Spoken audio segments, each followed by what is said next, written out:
Hey everyone, this is Joshua Kirk here with you once again. Now it's time for episode 74 of Album of the Day. And before I get into the review, I just want to wish everyone a Merry Christmas. Hope you all had a great time this Christmas. And hope you all have a happy new year. I certainly had a good Christmas, and as you can see, I'm normally wearing a music shirt in my videos, but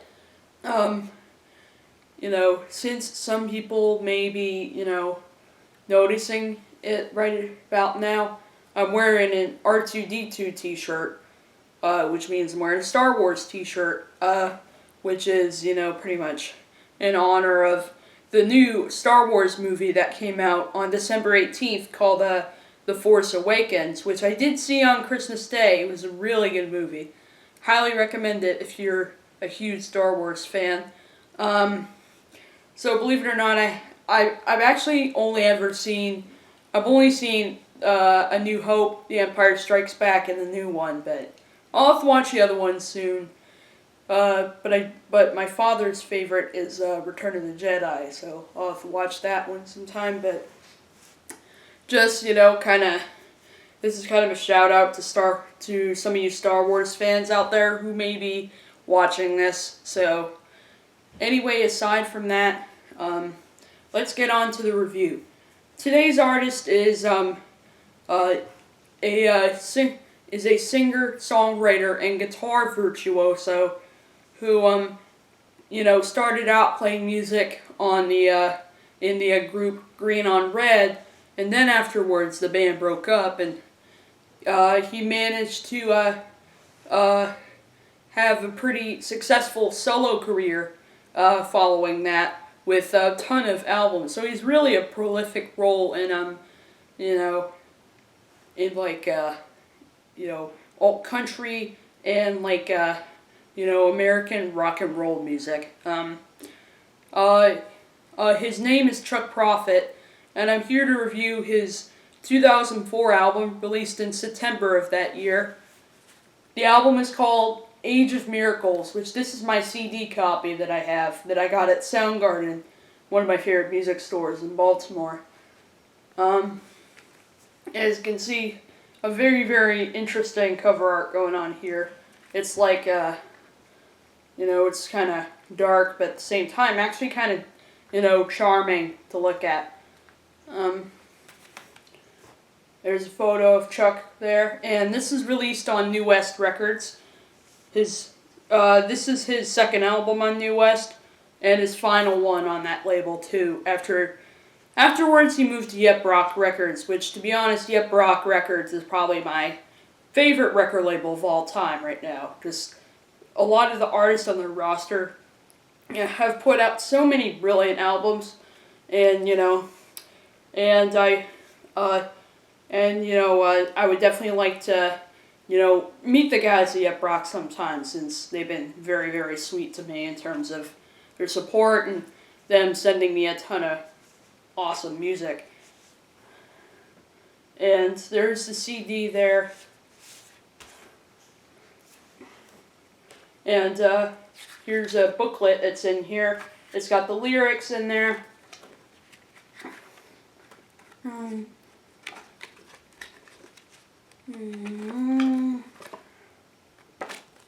And another photo of Chuck Prophet there. And of course the liner notes for those who want to know about those. Yeah, that's my CD copy of Age of Miracles by Chuck Prophet. Probably my favorite album of his as of right now. And this album definitely is a very, it's definitely a very, this album is a very collaborative album. There's a lot of different, there's some very notable musicians that appear on this record that are playing with him, and he's working with a pretty notable lineup of producers too, like Justin Phelps, Craig Schumacher at Wavelab, Dave Trumfio, and Roger Mountainot is producing the album, and plus some very notable musicians are playing with him on this record. Jim Boggio's, um, Jim Boggio's, Mike, like Jim Boggio's, Davey Faragher, formerly the bassist of Cracker, um, Rick Holmstrom, who else is on some members of his backup bands are on here. Max Butler, Stephanie Finch, and then there's also on this record there's and Jacob Valenzuela of Calexico. A bunch of different musicians are joining him on this record. Oh, and legendary saxophonist Ralph Carney. For any case some of you don't know, Ralph Carney is the uncle of the drummer for the Black Keys, Patrick Carney. Highly recommend Rubber Factory. But that's kind of off topic, so aside from all that, let's talk about the music itself, okay? So the opener on here is the song Automatic Blues, which is just a really, really cool rock and roll song. With, these really, dirty, hot guitars, swooping bass, along with a really nice saxophone arrangement on there. Just a really good way to open the album because it has some full-on energy, so that way you can be able to feel actually engaged in the record, and it keeps you curious about the rest of the album. So, very, very good opener for the album.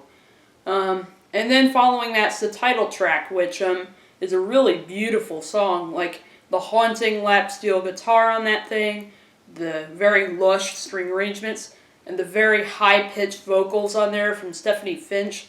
Just all those things just, melt together into just one, Definitely one of the standout tracks on this album.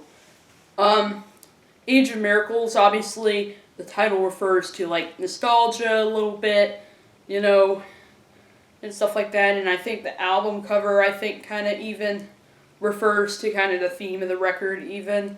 And then there's the really, really cool track, You Did, Bomb Shooby Dooby Bomb, which has Chuck, basically, it's kind of a new twist on a love song a little bit.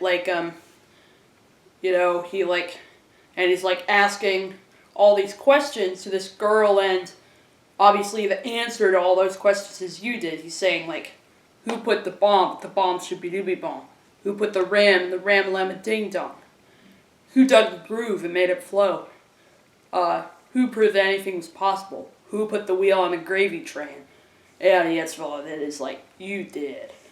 Yeah, just a really cool song. And it has a very unusual blend of instruments. There's, a Tress on there, a bunch of different synthesizers, a Vox Continental organ, a trumpet on there provided by Jacob of Calexico, shortwave effects, and even Chuck Prophet sang into a bullhorn, I got a letter this morning, which is basically the same thing as a megaphone. That's what a bullhorn is. It's basically just another word for a megaphone. And then you have the more country side of things, which is obvious in the track in the next track, Smallest Man in the World, which he co-wrote with his his writing friend Clip Shoes. The song is about this man who no matter or what he does or what he is, probably he feels like the smallest man in the world. For example, when he's in a diner and the waitress says doll or something like that. He tends to have kind of an emotional and kind of strange outlook on the world a little bit. I like how the song, the lyrics definitely have a sense of storytelling to them. That's what I really like about that track. And then, following that is Just to See You Smile, which, has, kind of this, it's definitely a more jangly, pop rock oriented kind of tune, which also has a few unusual touches on it. Like there's the use of a glockenspiel, and there's a choir, and then there's a gospel choir at the end of the song too, which I think sounds really nice on there. And then there's the rather brooding track, West Memphis Moon, which, goes for a more somber approach in terms of like the story. It's about like these three kids who were coming home from school that all of a sudden disappeared. Here behind the Memphis Moon. So lyrically, it's a pretty depressing, somber track, because nobody knows if if these kids died or if they just got lost or something and ran away somewhere far away or something like that. So musically, it's definitely a more somber track in terms of like the organ and the string arrangements on there. Track 7, You've Got Me Where You Want Me, is a really nice duet between Chuck and his bandmate Stephanie Finch, who has a really beautiful voice, by the way, if you listen to the tracks where she sings with Chuck, just how well their voices go together. This one is more kind of, this is definitely one of the quieter tracks on the album, and it has a few unusual touches on there that you wouldn't typically find in this kind of like alt country thing going on. Like Chuck, besides guitar and vocal on here, Chuck also plays a tress and a harpsichord on here. And then there's this like spooky synthesizer that flourishes in the background too. So like there's a little bit of Baroque pop that's going on in this track. Pin a Rose on Me is a really just gorgeous country ballad, but once again has a few things added to it that you wouldn't typically find in a country song. There's normally you'd find real drums, mainly played with a brush in country music, but here on this song they have a drum loop instead. And they also have this Moog synthesizer on here, which actually kind of reminds me of Cake a little bit. Which is kind of odd, because Chuck has been a session musician with Cake on a couple of their records. I like how this album shows that, Chuck definitely likes a lot of different kinds of music, but at the same time he's not afraid to kind of twist up those styles a little bit and kind of, make something that, if you're into very unusual and very lavish music, instrumentationally, well then this record is definitely the record for you. I mean, I definitely dig very unusual sounds, so that's what I really dig about this album. It's what makes it such a compelling listen every time I put it on. And then there's the real dirty track, Heavy Duty, which, has these kind of, it's like, the song is like just, the instrumentation in it is like beautifully muddy.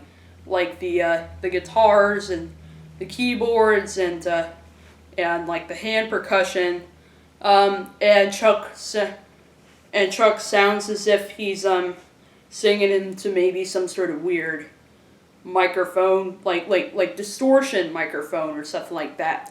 Kind of reminds me of how on the track I Bow Down and Pray to Every Woman I See features this vocal part on it. Sounds as if he's singing into like some microphone plugged into a guitar amplifier or something like that.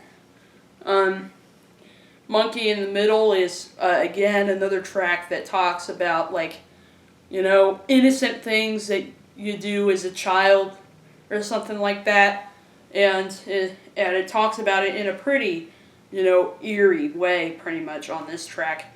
And it has a pretty unusual blend of sounds. There's a bluesy slide guitar, a B3 organ, a synthesizer, and even the use of a string section. So, again, another track that's definitely not afraid to just try to cook up this album really does cook up kind of a sonic stew unlike anything ever tasted before, pretty much. And the closer is the track Solid Gold, which is really nice ballad with really nice vocals from Stephanie Finch on it. And the strings definitely sound excellent on here. And Chuck, once again, adds a really nice lap steel guitar riff to this song. But then there's also some beatboxing on here too. Even though it's kind of, it's more used as a bed. You can't really hear the beatboxing, very, very clearly on this track. Like, you do hear a drum machine on here, but the beatboxing is like way in the back, pretty much. So it's like a pretty, there's a lot of, unusual mixing going on this album too. So this album definitely shows Chuck's ability to create an eclectic mix of styles, showing that he has these kind of interests in music, but also like these interests in like, being pretty creative in the studio. So yeah, I'd have to give this album a 9 out of 10.